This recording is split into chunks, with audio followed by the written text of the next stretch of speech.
You're not lazy. You're stuck in a loop. And it usually starts the same way. You know what you need to do, but you don't start.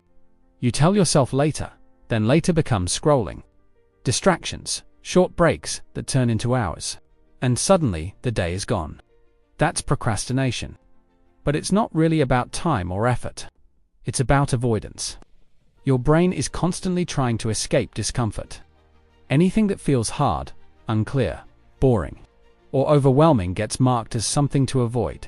So instead, your mind chooses something easier and more rewarding in the moment: your phone, videos, food, sleep, anything that gives quick relief. This isn't weakness. It's how the brain is wired. It prefers short-term comfort over long-term effort, unless you train it otherwise. The mistake most people make is waiting for motivation.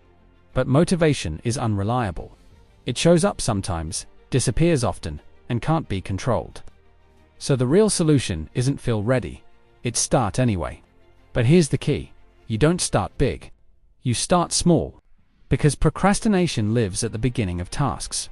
The first step is where resistance is strongest.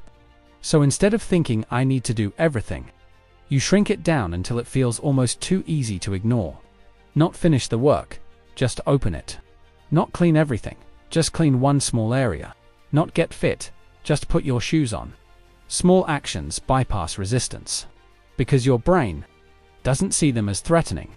Then, use time as a trick. Tell yourself, I'll only do 10 minutes.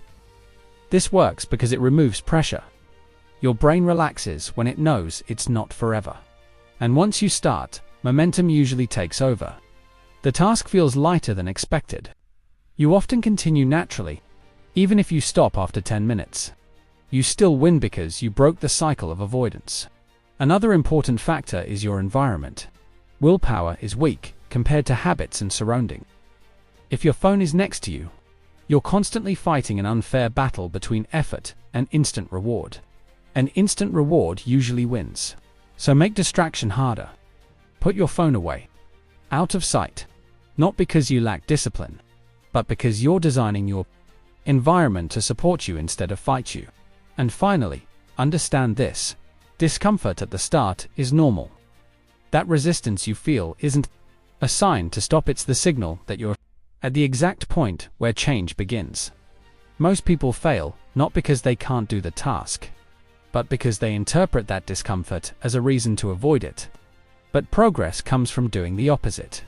Not waiting to feel ready. Not waiting to feel motivated. Just starting while it feels slightly uncomfortable. Because your life doesn't change when you plan more, think more, or wait for the perfect moment. It changes when you start anyway. Follow and subscribe the Growth Code.